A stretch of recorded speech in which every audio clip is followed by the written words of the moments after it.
J'ai le plaisir d'accueillir Marina Fayolalou.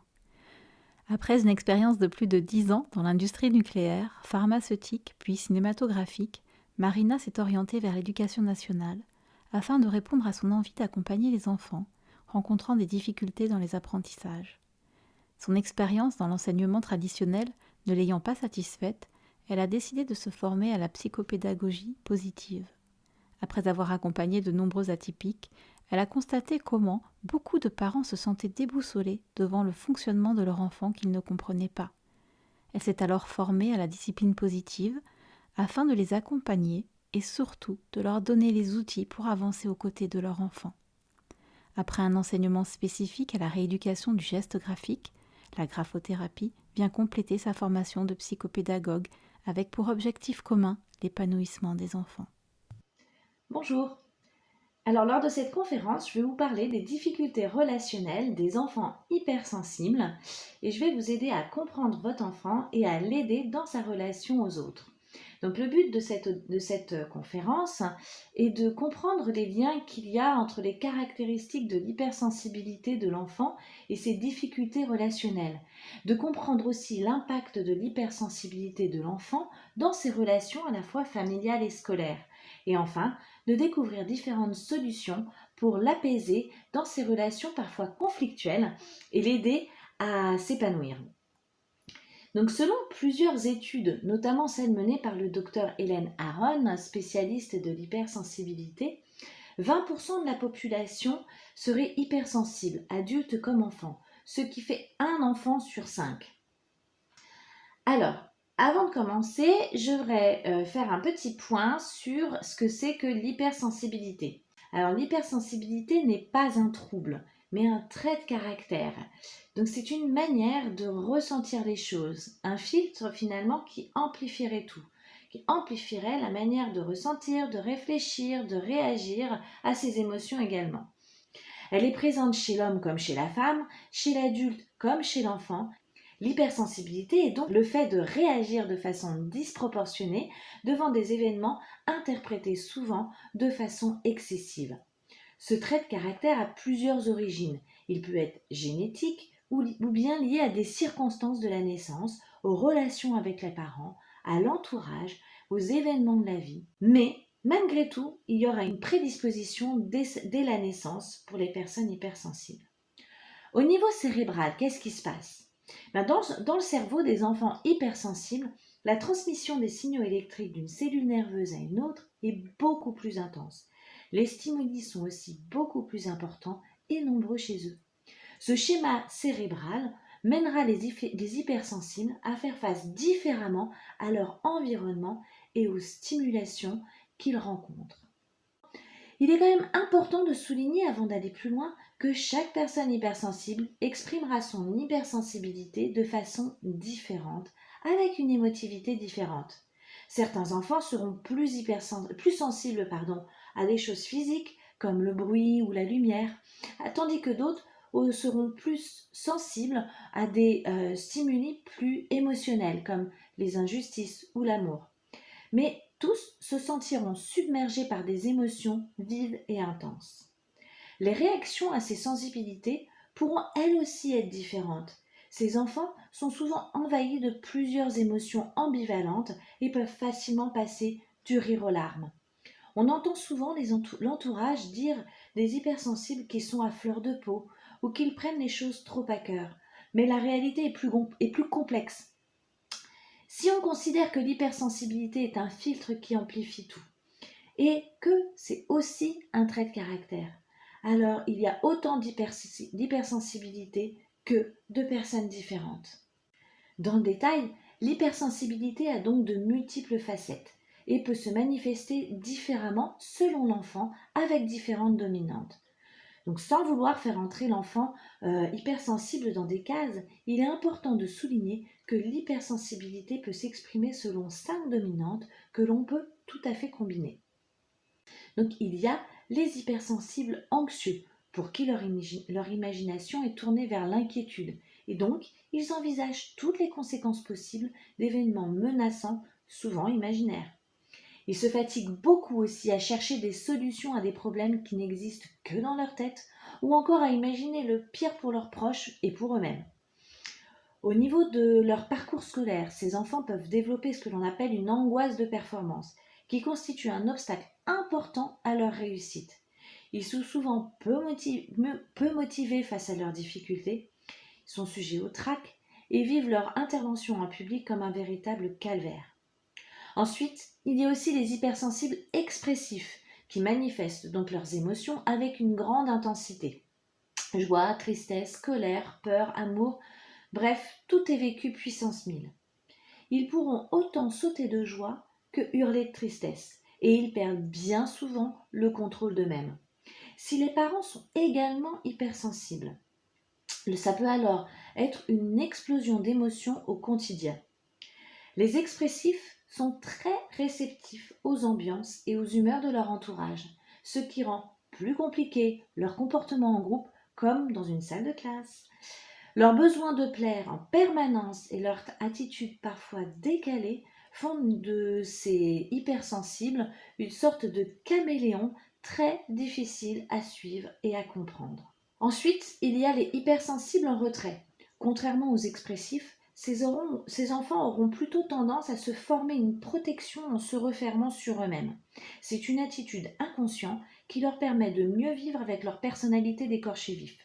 Comme ils sont submergés par leurs émotions, ils préfèrent éviter les situations qui les exposent, comme les activités en groupe ou les relations humaines trop intenses. On les croit à tort souvent indifférents, alors qu'au contraire, ils sont trop réceptifs. Par ailleurs, les hypersensibles en retrait ont une forte tendance à somatiser. Ce sont eux qui ont mal au ventre, mal à la tête, des nausées, la tête qui tourne. Ces mots sont bien souvent l'expression de leur trop-plein d'émotions qu'ils ne parviennent pas à exprimer. Dans certains cas, cette inhibition de leurs émotions aboutit à des blocages intellectuels qui peuvent également nuire à leurs résultats scolaires. Ensuite, il y a les hypersensibles réactifs. Alors, au premier abord, l'hypersensibilité de ces enfants est difficile à déceler car leur comportement extrême semble aux antipodes de la sensibilité. Ils sont agités, impulsifs, pas très empathiques à première vue et souvent qualifiés de caractériels. Ce sont des enfants brusques qui cassent leurs jouets. Ils ne sentent pas leur force et donc font mal sans le vouloir. En fait, ils font tout trop fort et trop souvent. Ils ont également des besoins intenses. Dès qu'ils demandent quelque chose, ça prend pour un caractère d'extrême urgence, tant la frustration leur paraît insupportable. Bien souvent, l'hypersensibilité n'est pas verbalisée. Les émotions les submergent pour un rien et ils sont souvent incapables de mettre des mots dessus. Ces enfants ont tendance à faire plutôt qu'à dire. Ils peuvent donc commettre des actes impulsifs, voire transgressifs et dangereux pour eux comme pour les autres. Enfin, les hypersensibles sensitifs sont des enfants qui pensent qu'on leur en veut ou qu'ils ne sont pas considérés à leur juste valeur. Ils sont à fleur de peau au sujet de tout ce qu'on peut dire sur eux. Ils ne supportent pas la moindre critique et du coup cette hypersensibilité a des retombées négatives sur l'estime d'eux-mêmes. En effet, ces enfants fondent leur estime sur ce qu'ils pensent que l'on pense d'eux et pas sur leur propre expérience ou sur leur propre analyse de leurs forces et faiblesses. Leur imagination peut même les rendre paranoïaques car ils prennent tout au premier degré, déforment facilement les propos des autres et pensent sans arrêt qu'on les traite mal. Tout cela rend leur échange relationnel assez compliqué alors que paradoxalement ils ont profondément besoin et envie d'être aimés. Donc face à ces 5 profils, on se rend bien compte qu'un enfant qui se bagarre tout le temps ou au contraire un enfant extrêmement renfermé peuvent tous les deux cacher une hypersensibilité. Donc c'est important en tant que parent et adulte d'identifier la façon dont l'enfant ressent son hypersensibilité, là où les façons, car c'est un bon point de départ pour les accompagner. Donc chacun de ces profils, seul ou combiné, aura des conséquences assez diverses avec des répercussions en termes relationnels. Mais dans l'ensemble, ce que l'on peut dire, c'est que l'enfant hypersensible aura plus de difficultés à gérer des situations qui nous paraissent pourtant simples, et même pour des personnes elles-mêmes hypersensibles, parce qu'on voit bien avec ces différents profils que 2 personnes hypersensibles peuvent ne pas se comprendre. Les enfants hypersensibles peuvent aussi être dotés d'une forte intuition et d'une grande empathie, et donc d'une compréhension des autres bien plus grande, des personnes comme des animaux d'ailleurs. Mais ce qui s'apparente à un atout comme ça, à première vue, à une qualité, a aussi un versant relationnel qui peut quand même compliquer les choses. Et à cela, il faut associer une plus grande exigence de soi et des autres qui peut engendrer une certaine anxiété et un stress pour tous les enfants hypersensibles et aussi une impatience vis-à-vis des autres. Donc maintenant, je vais vous parler plus précisément des particularités de l'hypersensibilité et des conséquences relationnelles qui en découlent. L'une des premières particularités à laquelle on pense quand on parle d'hypersensibilité est l'hyperesthésie, c'est-à-dire l'augmentation de la sensibilité à un ou plusieurs sens. Alors ça peut être au niveau auditif, où l'enfant va avoir du mal avec le bruit, notamment en classe, ou va avoir besoin de calme. Au niveau visuel, c'est un enfant qui capte beaucoup les détails.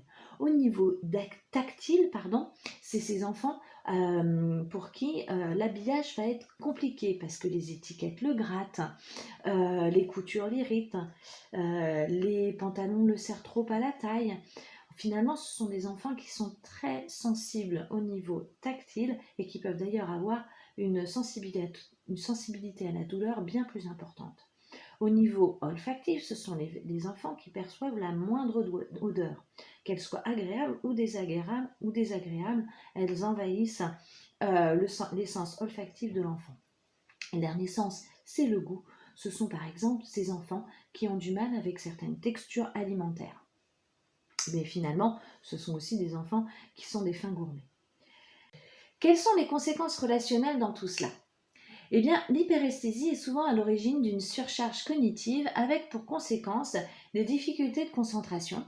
On peut comprendre les difficultés de l'enfant à se concentrer en classe, mais aussi au cours d'une conversation, quand tout ce qu'il entend, voit, sent et ressent physiquement accapare son attention. Cette surcharge entraîne aussi une hyperémotivité, avec notamment un manque de patience et une irritabilité. Enfin, l'émergence aussi d'un sentiment d'être en décalage par rapport aux autres qui ne le comprennent pas et qui ne comprennent pas ses réactions souvent excessives. Donc, pour résumer, l'hyperesthésie entraîne une surcharge cognitive avec pour conséquence des difficultés de concentration, une hyperémotivité et un sentiment de décalage. Alors, on va revenir un instant sur l'hyperémotivité, c'est-à-dire cette propension à capter et à ressentir les émotions de façon intense. Déjà, lorsqu'on comprend l'hyperesthésie, on ne s'étonne plus et surtout on peut comprendre qu'elle puisse générer des réactions très intenses. Quand l'enfant hypersensible sature, ça peut donner lieu à des débordements émotionnels incontrôlables. Pour mieux comprendre, revenons sur ce que sont les émotions.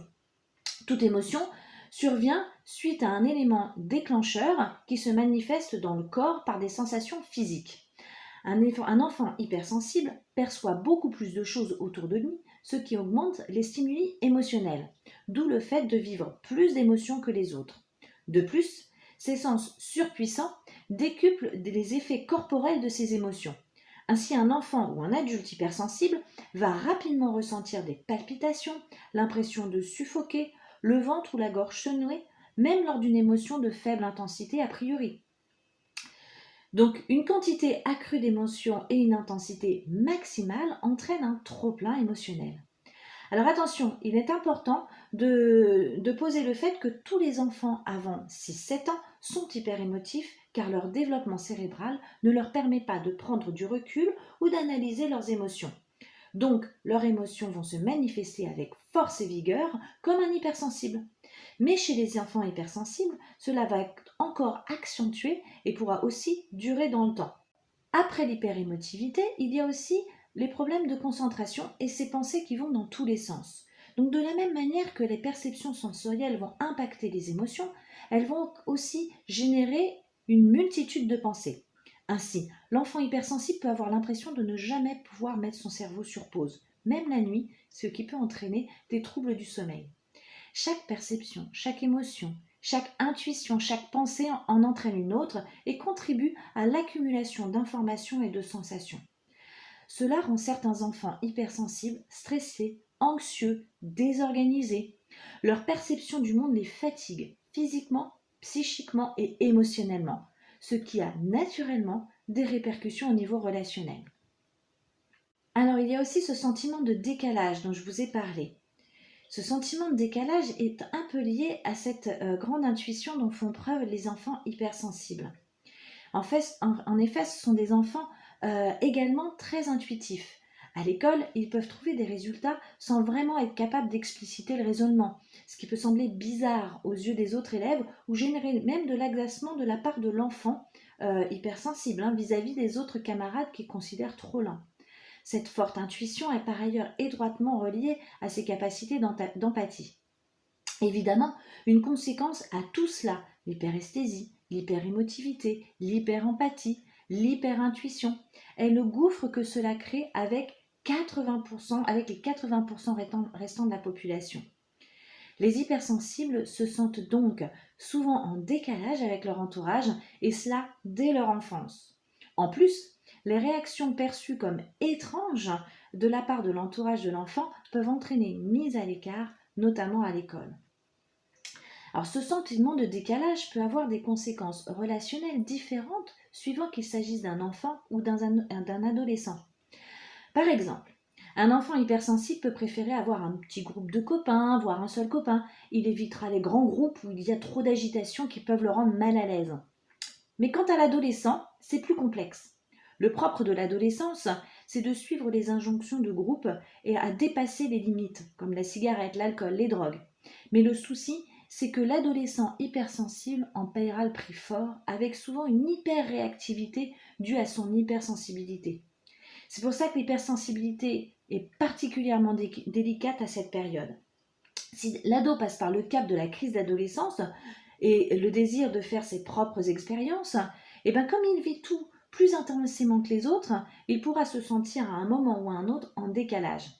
A l'inverse, si l'ado se tient à l'écart pour se protéger car il sait que son corps ne supportera pas ces expériences, il peut se sentir isolé et se questionner sur sa différence et qui perçoit alors comme un handicap. Donc, ce décalage dû à l'hypersensibilité va entraîner différentes réactions. Pour certains, c'est le besoin de se conformer. Chez l'enfant qui grandit, chez l'adolescent et même certains adultes, l'hypersensibilité est vécue comme une différence à gommer. Ainsi, certains vont à tout prix chercher à être ce qu'ils pensent que les autres attendent d'eux. A l'inverse, d'autres vont sentir le besoin de se positionner en observateur prudent, en retrait de l'agitation, afin d'éviter les trop-pleins émotionnels. Mais attention, il n'y a pas de bonne ou de mauvaise façon de se positionner. Simplement, il est important de ne pas nier son hypersensibilité, mais plutôt de l'écouter. Et ça, le parent peut l'apprendre à l'enfant. Quelle que soit la réaction adoptée, il est important de rester vigilant au ressenti émotionnel de son enfant. Toutes les caractéristiques de l'hypersensibilité dont je viens de vous parler vont avoir des conséquences relationnelles.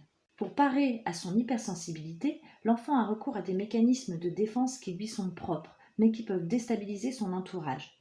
Tous ces mécanismes de défense ont des répercussions dans les relations que l'enfant entretient avec les autres adultes, parents comme enseignants, mais aussi avec ses pairs, la fratrie, comme les camarades de classe. La colère est sans doute la parade la plus connue, mais pas nécessairement la plus comprise. Cette colère vient d'un sentiment de frustration, d'injustice ou de blessure de l'enfant. L'enfant peut également porter un masque d'insensibilité. Dans ce cas, pour lutter contre l'empathie qui le fait souffrir, l'enfant joue au dur ou se réfugie dans le déni de ses émotions. L'enfant peut aussi entrer en opposition et tester les limites des adultes, mais l'enfant, par sa provocation, cherche un cadre rassurant. Plus l'adulte tiendra bon, plus l'enfant se sentira en sécurité. Enfin, l'enfant peut également opter pour un repli sur soi. Un enfant qui se sent incompris, qui a peur de tout, qui doit se protéger de ses hyperstimulations sensorielles, est un enfant qui s'épuise et qui s'inquiète. Donc tout cela le pousse dans ses retranchements et donc dans le repli sur soi. Parlons maintenant de l'hypersensibilité en famille et comment elle est vécue. Quand chaque événement du quotidien suscite des réactions émotionnelles démesurées, ça complique l'équilibre familial. Donc maintenant, je vais vous exposer quelques spécificités de l'enfant hypersensible dans ses relations familiales. Alors, beaucoup de parents confrontés à des conflits avec leur enfant hypersensible ont du mal à croire que leur enfant a une autre expérience du monde que la leur. La première source des conflits est, comme pour tout conflit, un manque de compréhension donc. En tant que parent, vous pouvez alors vous montrer impatient. Cette impatience vient à la fois de cette incompréhension et d'un sentiment d'impuissance face aux réactions de votre enfant hypersensible qui vous semblent extrêmes et disproportionnées. Vous devez alors avoir bien en tête, mais c'est pas simple, que votre enfant hypersensible ne simule pas ou ne cherche pas à attirer l'attention. Il a juste une expérience du monde différente et plus intense. Enfin, avec certains enfants, notamment ceux en retrait, vous pouvez vous sentir rejeté quand votre enfant ne veut pas passer du temps avec vous ou refuse même les contacts physiques.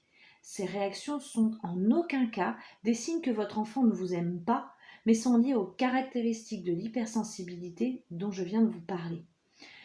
Donc mieux comprendre les mécanismes de l'hypersensibilité permet de gagner en empathie avec votre enfant, mais aussi en patience. Alors il y a quelques erreurs à éviter et à ne pas faire si on ne veut pas entrer dans le conflit avec son enfant. Certains enfants hypersensibles ont besoin de temps avant de se confier ou de tester de nouvelles choses. Ces enfants aiment l'introspection et peuvent présenter des difficultés à prendre des décisions ou à choisir, notamment parce que l'enfant hypersensible pense et sous-pèse toutes les possibilités.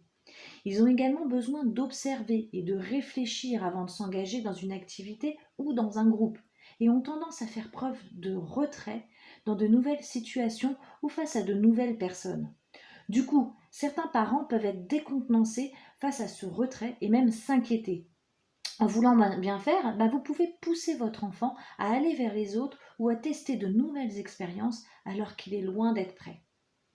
Certains parents peuvent aussi profiter sans s'en rendre compte de l'hypersensibilité de leur enfant. Alors je m'explique. Un enfant hypersensible est aussi un enfant capable d'attendre, d'être gentil, d'écouter les problèmes des autres. Donc il va essayer de tout faire pour satisfaire les autres du fait de son empathie exacerbée. Et cela peut se retourner contre lui. Donc vous, en tant que parent, il est important de comprendre qu'il serait injuste d'en demander moins aux autres membres de la famille sous prétexte que l'enfant hypersensible est plus serviable et que ça ne semble pas le déranger. Pas oublier ce sentiment d'injustice sous-jacent. Il existe aussi des cas, pas si particuliers, de parents hypersensibles avec des enfants hypersensibles. Donc, quelle que soit son origine, l'hypersensibilité n'est généralement pas un cas isolé dans une famille. De l'extérieur, cela peut sembler être un atout pour le parent d'être lui-même hypersensible, car ça lui permet de mieux comprendre son enfant. Mais dans la réalité, il s'avère que ça peut se transformer en un cocktail explosif entre l'enfant et le parent. Même un parent hypersensible peut finir par se sentir totalement démuni à accompagner son enfant qui semble pourtant lui ressembler sur beaucoup de points. C'est exactement ce qui se produit quand un parent hypersensible sent que son enfant est en train de monter et qu'il se tend à son tour par contagion. Donc au moment où son enfant explose, le parent hypersensible perçoit avec tellement d'intensité l'état émotionnel de son enfant qu'il peut perdre ses moyens lui-même au lieu d'accompagner son enfant avec calme. De son côté, l'enfant hypersensible sent trop intensément les tensions de son père ou de sa mère pour être capable de retrouver l'apaisement. Et c'est un cercle vicieux qui s'installe. Alors un parent hypersensible est en état constant d'hypervigilance. Et ça peut être une source de fatigue à ne pas négliger. Si vous ne parvenez pas à préserver des moments où vous pouvez vous ressourcer, vous risquez très vite de ressentir une saturation qui vous empêche de réagir sereinement quand survient une dispute, un incident ou un autre imprévu de la vie avec votre enfant et a fortiori hypersensible. Ce qui est important de retenir, c'est que si vous partagez une hypersensibilité commune avec votre enfant, vous ne l'exprimez pas pour autant de la même façon. Donc ne cherchez pas forcément à appliquer ce qui marche pour vous en tant qu'adulte, car vous risquez de passer à côté de ce que votre enfant a besoin pour se ressourcer. Il ne faut pas oublier que le cerveau d'un adulte est plus mature que celui d'un enfant. Vous avez une certaine expérience et une certaine maturité que votre enfant n'a pas. Donc vous ne pouvez pas appliquer les mêmes stratégies. Comme on l'a vu précédemment, pour parer à son hypersensibilité, l'enfant met en place des mécanismes de défense qui peuvent nuire aux relations sous forme de comportements inappropriés. C'est la colère, l'insensibilité, l'opposition et le repli. Mais un enfant qui gère mal ses émotions et ses réactions, c'est avant tout un enfant qui va mal, car cette hypersensibilité le fait souffrir. S'entendre sans cesse reprocher des comportements qu'il ne contrôle pas augmente son sentiment d'être incompris ou mal aimé. En plus, cela aggrave aussi son comportement car en se sentant incompris et mal aimé, l'enfant est submergé d'émotions intenses, entraînant des comportements inappropriés et c'est un cercle vicieux. Alors ce qui se remarque le plus souvent et qui semble être le plus difficile à gérer pour les parents sont les explosions et les crises d'opposition. Mais attention, le repli sur soi et l'insensibilité sont tout aussi inquiétants. Le repli sur soi et l'insensibilité peuvent faire croire aux parents que l'enfant est hermétique aux punitions. Alors, ils en rajoutent de plus en plus, ce qui aussi alimente le cercle vicieux dont je viens de vous parler. Mais alors, pourquoi l'enfant peut-il avoir un tel comportement ?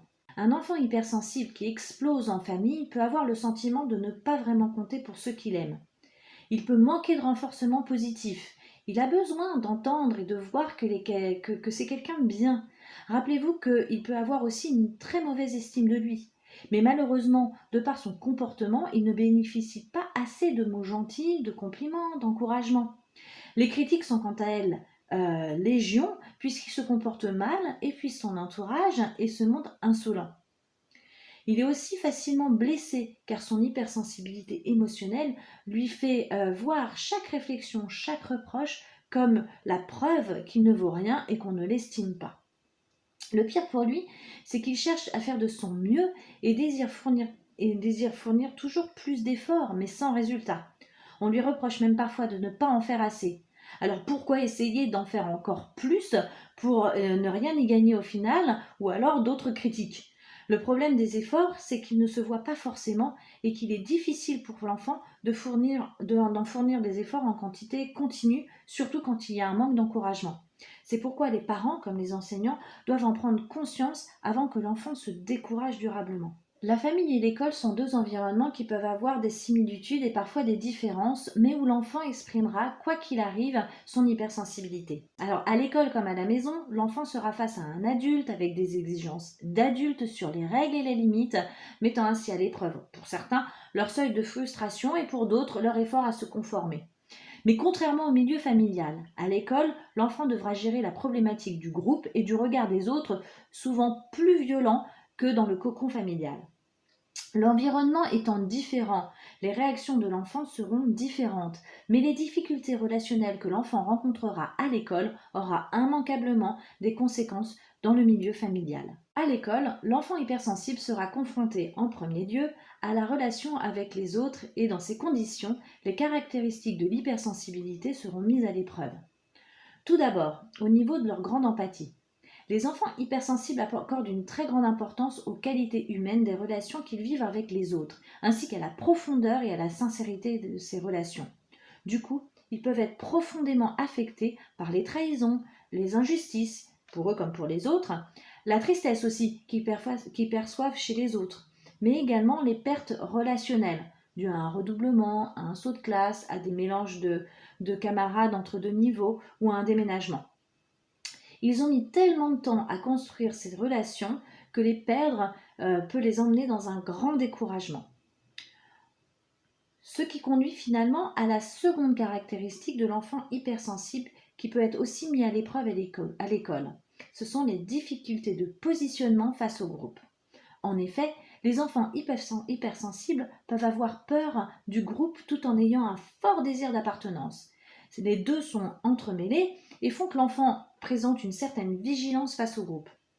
Donc d'un côté, l'enfant peut craindre d'être jugé ou mal considéré alors qu'il souhaite simplement ne pas s'exposer. Dans ce cas, il préférera rester en retrait.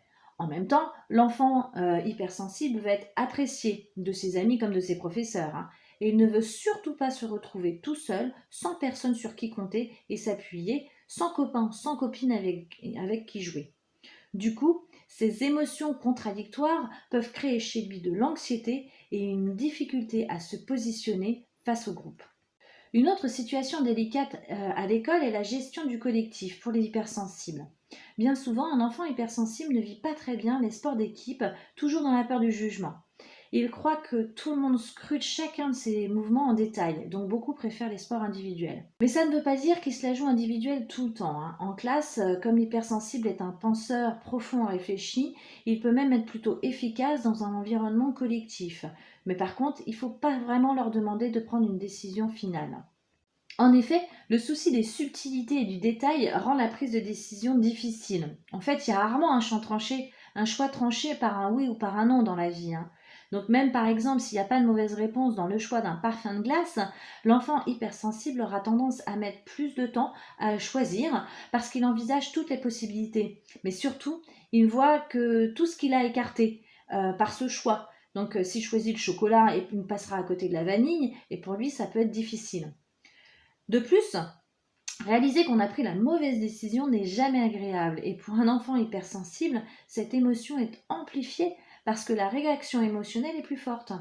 Les hypersensibles peuvent sur ce point passer pour des enfants avec une très grande fierté ou ne voulant jamais avoir tort, mais c'est surtout qu'ils vivent plus mal que la moyenne leurs échecs et leurs erreurs. Pourquoi? Parce qu'ils ne savent pas rejeter la responsabilité sur les autres. Ce sont des enfants qui prennent tout pour eux et donc ça peut être accablant pour eux au final. Enfin, ces enfants ont l'alarme facile, ce qui n'est pas vraiment valorisant dans notre société. Les pleurs ont une connotation encore négative et malheureusement encore plus quand il s'agit d'un garçon et même aujourd'hui. C'est pourquoi il est important pour les enfants hypersensibles de savoir se préserver des situations susceptibles de les embarrasser. En cela, les amis et la famille ont un rôle non négligeable à tenir, hein. Le soutien des proches favorise l'acceptation de soi. Ainsi, pleurer facilement ne sera plus vécu comme quelque chose de honteux avec la confiance emmagasinée grâce aux relations bienveillantes dont l'enfant aura fait preuve. Enfin, je vais vous parler d'un point non négligeable lorsqu'on évoque l'hypersensibilité à l'école, c'est le cas du harcèlement. Les difficultés face à l'école des enfants hypersensibles peuvent également être en lien avec les violences perpétrées par les enfants. La violence entre les enfants peut aller jusqu'au racket et au harcèlement, moral, physique, même sur Internet. Les agresseurs veulent montrer leur puissance en écrasant généralement une victime choisie en fonction de sa sensibilité, sa serviabilité, sa gentillesse. Donc certains enfants hypersensibles peuvent représenter des proies faciles. Mais attention, les enfants hypersensibles peuvent être des harceleurs parce que c'est un moyen de protection pour eux aussi. Un enfant harcelé présente de nombreux troubles plus ou moins visibles. Il dort mal, perd l'appétit, se replie sur lui-même, il a mal au ventre ou à la tête. Il ne veut pas aller à l'école, ses vêtements peuvent aussi être abîmés, de même que son matériel scolaire. Il peut se mettre aussi en colère sans raison apparente en famille ou à l'école, et ses résultats scolaires sont fréquemment en chute libre et perd le goût du travail. C'est important de connaître ces signes d'alerte. Une partie aussi de la violence vécue pendant la scolarité d'un enfant sensible peut venir des enseignants. En effet, l'enfant hypersensible peut avoir une grande sensibilité émotionnelle face aux enseignants jugés sévères. Les enfants hypersensibles vivent comme de vraies violences les cris, les punitions, les mots durs comme les critiques, les humiliations, le chantage ou la menace. Mais plusieurs comportements des enfants hypersensibles peuvent ne pas être compris par les enseignants et ainsi conduire à des tensions avec l'enfant. À l'école, la surcharge émotionnelle peut être source de stress et de désorganisation. Ces émotions étant démultipliées et ces actions parfois désorganisées, l'enfant peut être nerveux, fatigué, irritable. Les troubles du sommeil de l'enfant hypersensible n'arrangent pas les choses en classe et peuvent entraîner des crises de nerfs. Enfin, l'enfant hypersensible est un enfant impliqué et perfectionniste. Il arrive donc qu'il tienne tête aux enseignants et passe pour impertinent. De plus, les enfants hypersensibles sont dans une quête de sens. Leur curiosité intellectuelle leur impose de tout analyser, pouvant parfois entraîner une certaine lenteur. Mais loin d'être une déficience, il s'agit au contraire d'un besoin d'approfondissement. Lorsqu'il apprend, cet enfant a besoin d'être stimulé. Son empathie est une qualité aussi indéniable, mais renforçant son très grand sens de la justice et du respect. L'enfant hypersensible est donc aussi exigeant avec les autres qu'il peut l'être avec lui-même. Attention au conflit avec un enseignant qui ne satisfait pas ses critères.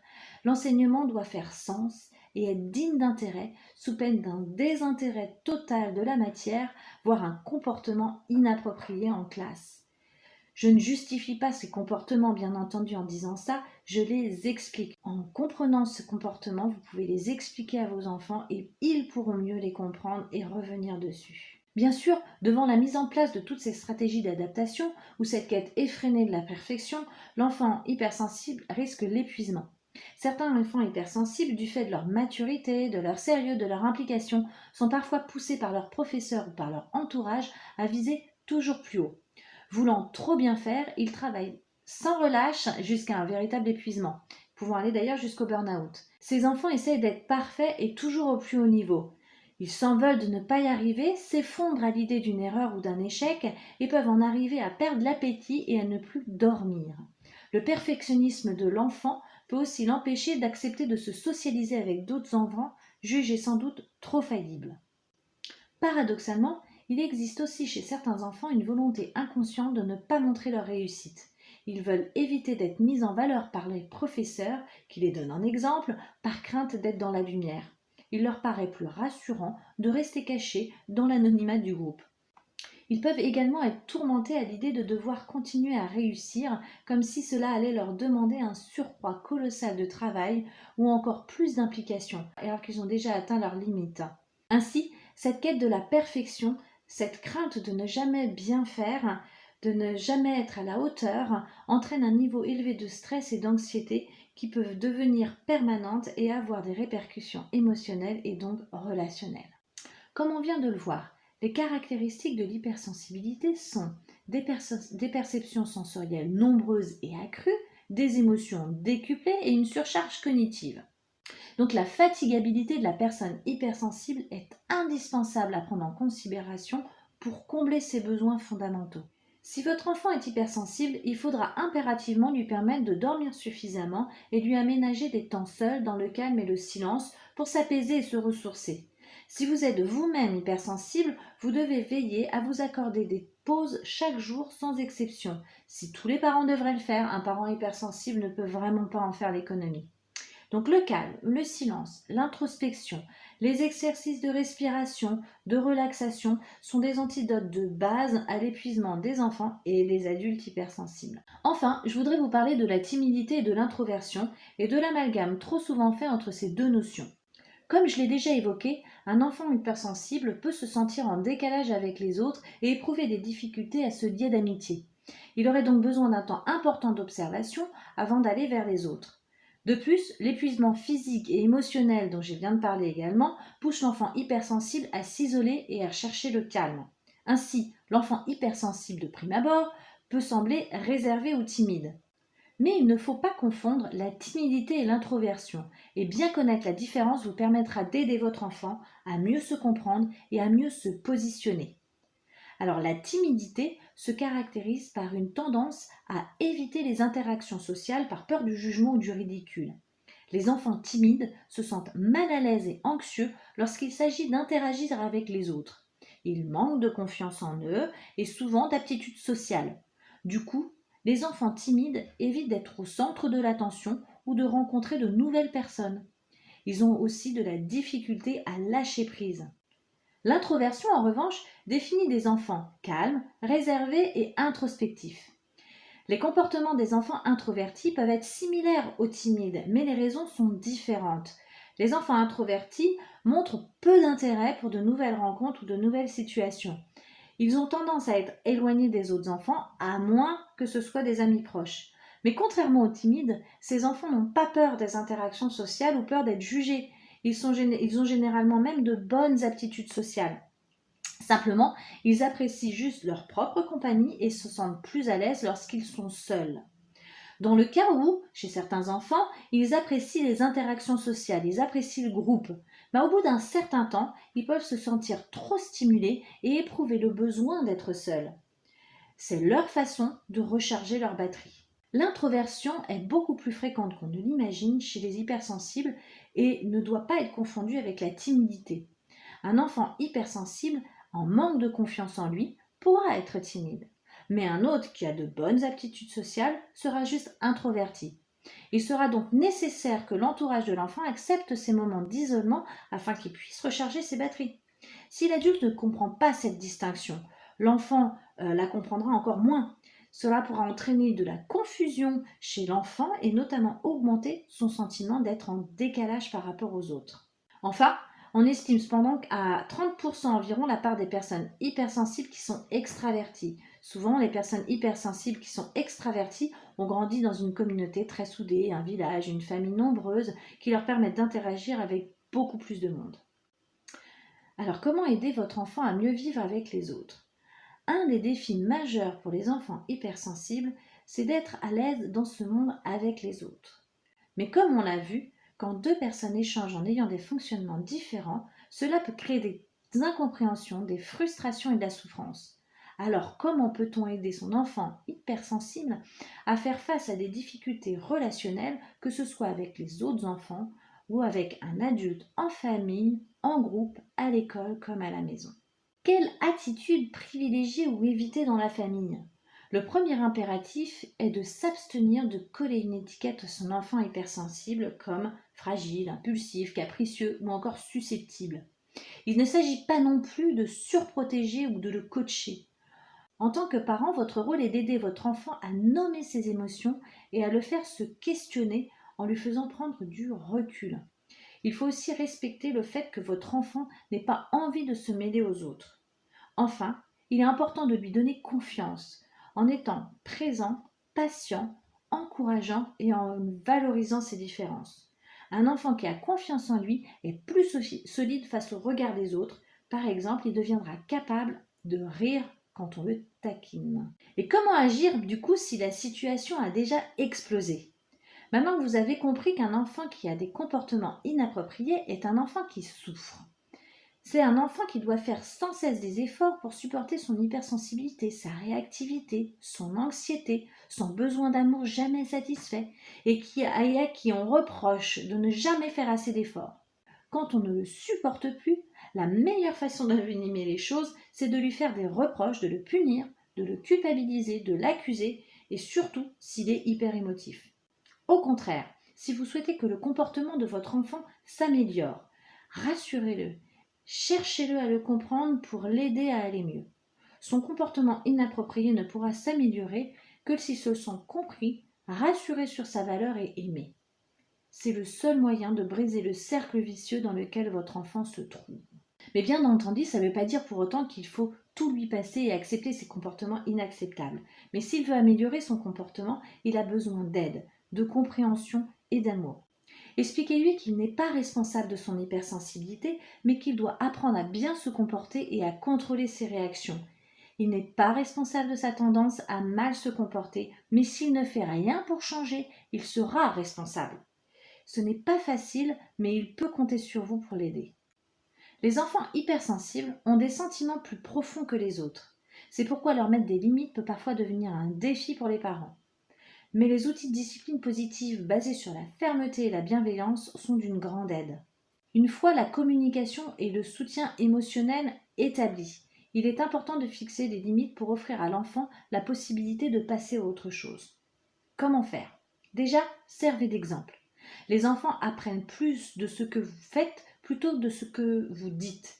Donc si vous avez fixé des règles, vous devez être capable de les suivre, sinon vous pouvez être sûr que leur besoin de justice sera titillé et que vous en perdez toute crédibilité. Fixez-lui aussi des objectifs clairs et atteignables. Avancez pas à pas avec votre enfant. Faites preuve de patience et ne visez pas plus haut qu'il n'est capable. À vouloir avancer trop vite, vous risquez de le décourager.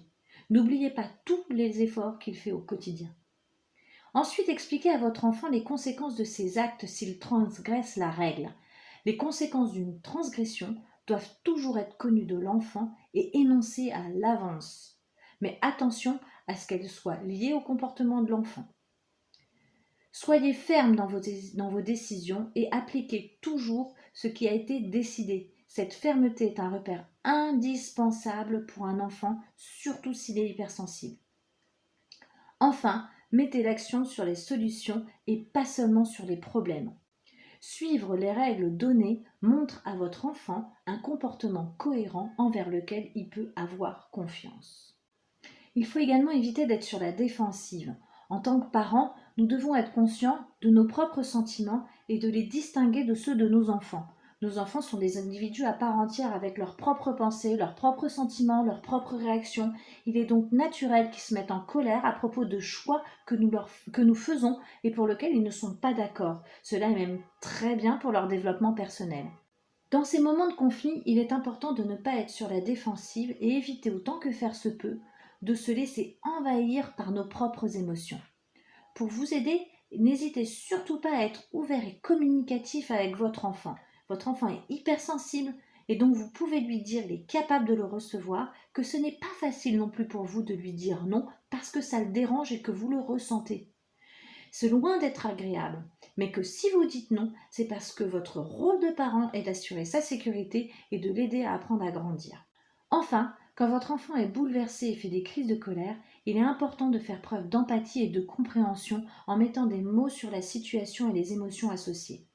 Ce comportement est préférable plutôt que de s'éloigner sans rien dire pour qu'il puisse se calmer. Un enfant hypersensible aura toujours beaucoup plus de difficultés à s'apaiser tout seul.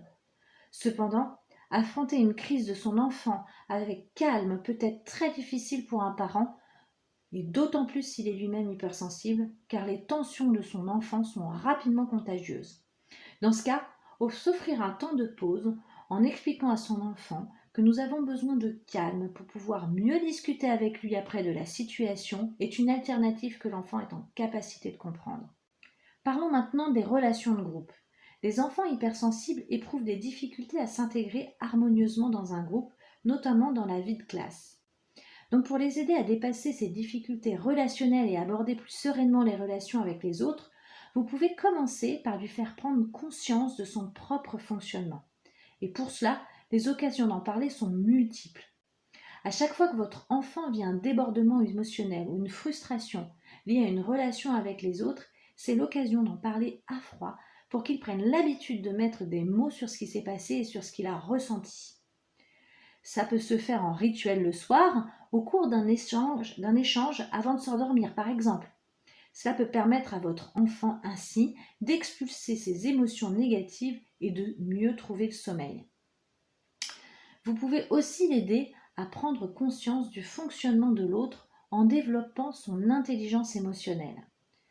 L'empathie développée des enfants hypersensibles leur permet de se mettre plus facilement à la place des autres et donc de comprendre leur fonctionnement.